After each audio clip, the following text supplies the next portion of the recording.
Hi everyone, it's Anastasia here. Today I am altering a paper mache jewel box, and I started by painting the whole thing, or everything but the center, with black gesso.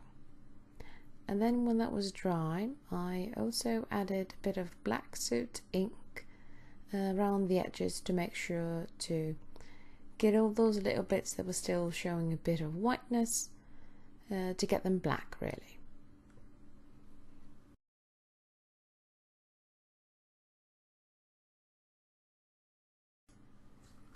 And now I'm just taking out my pattern papers that I had already cut down to size. So I'm just leaving a little bit of border, like 1/8 of an inch border around all edges, which you will see in a minute. I'm inking each and every paper with barn door distress ink, and then when I've finished with the inking everything in this red, I also add a bit of black soot to add a tiny bit more dimension really to each and every pattern paper piece.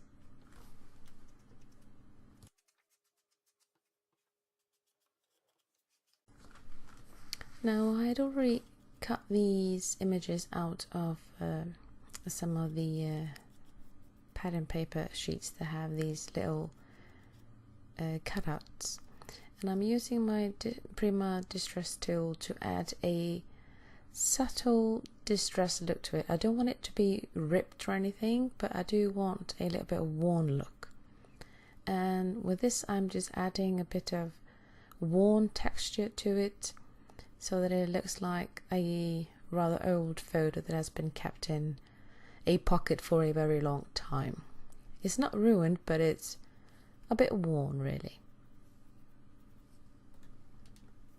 Quite easy to do and adds quite a lot. Then I use the Gummiapan banner dies to cut this image out, and I use the second largest banner to cut this particular piece. And as with the pattern paper, both these images will be inked with both colors. Now I'm just figuring out where I want them to be placed and all, and I'm using a very strong adhesive because I do not want anything to be falling apart or anything like that. So I'm not being spare about it. I'm using it quite liberally and a lot for each and every piece of paper. Now I'm just making sure that I have them all facing the same direction. I'm just getting the backing off and basically sticking them to the cover and everywhere where I really want the whole pattern papers to be.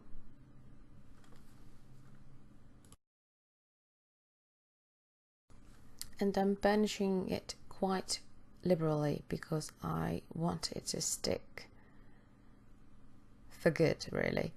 So I'm just using my bone folder to rub the adhesive really onto the box itself. Not using a lot of force, but just being firm really.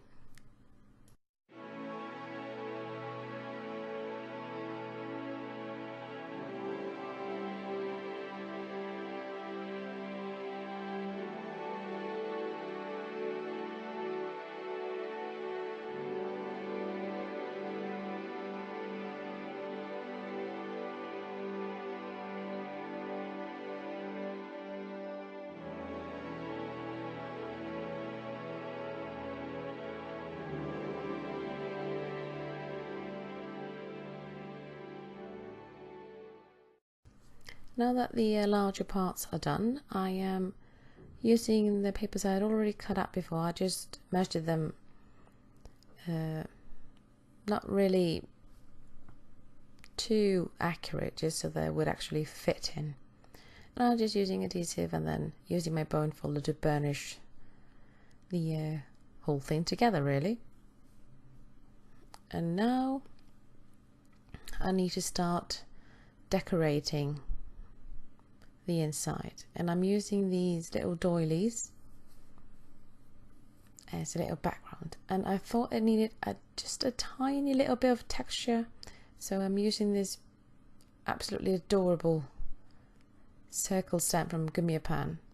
It doesn't look much, but it adds just a tiny bit of texture and interest. I really like that one. And now I'm just sticking these images together, and I want to make sure that the inside is not too bulky, because you need to be able to shut the box really. So no foam adhesive or anything like that on the inside cover.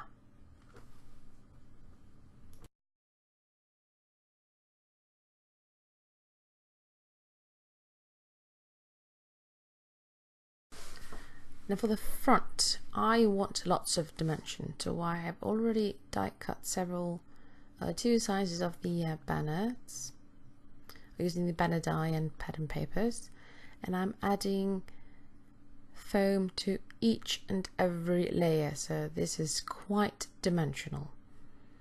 And since it will be on the outside, it won't hinder anything.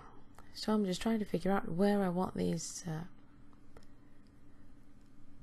little pretties to be, and when I'm happy with the placement, I'll just stick it down.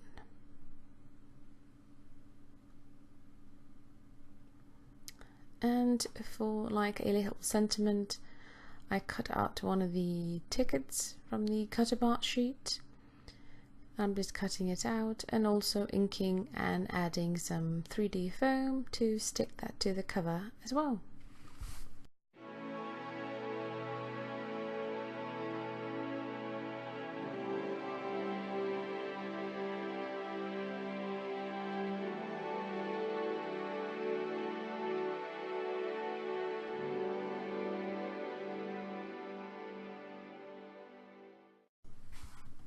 And now I've started on the inside. I had already stuck some black rhinestones to the edges just to give a little bit of shine, and now I'm just adding loads of flowers, just a selection of older flowers I have lying around, which are too pretty to be used, but I need to use them in order to be able to buy more.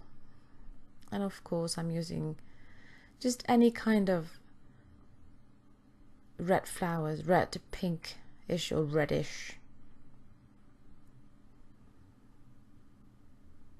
And you may have like a certain color in mind, so start by picking those and then just see what you have in your stash and just go crazy. Oh, and I'm using Ranger Glossy Accent to stick these down because I know they will stay there for good.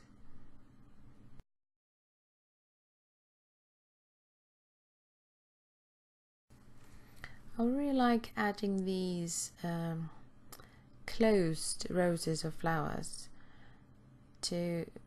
by tucking them behind so they're peeking out from a larger kind of flower.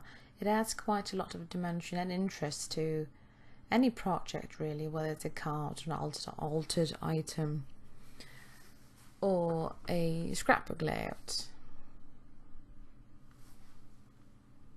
And now I think the cover needs a bit of bling as well, so I am picking the red ones and just adding them to the cover to help frame the whole image or the focal point of the cover. And at this point I'm also thinking, could I add something to the outside of the where the pages should actually be. Oh sorry, I started by adding a couple of gems here and there on the main image just to get a bit of sparkliness. No rhyme or reason really, I'm just sticking them down wherever. And of course I need to have a flower or 5. You can't really just have flowers on the inside, can you? I got loads of flowers left, so I'm using those to add lots of dimension to the cover as well.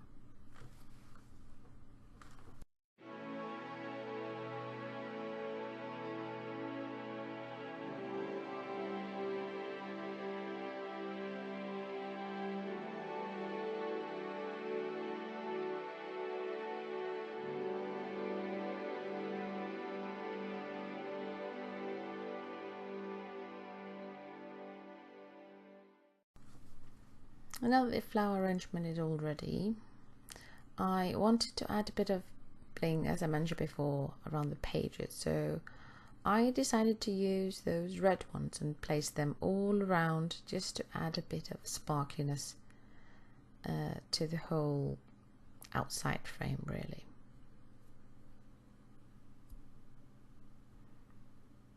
And here is the final result. A little keepsake that you can have around the house, and of course I'll have links to all the products used in below this video. Thanks for watching.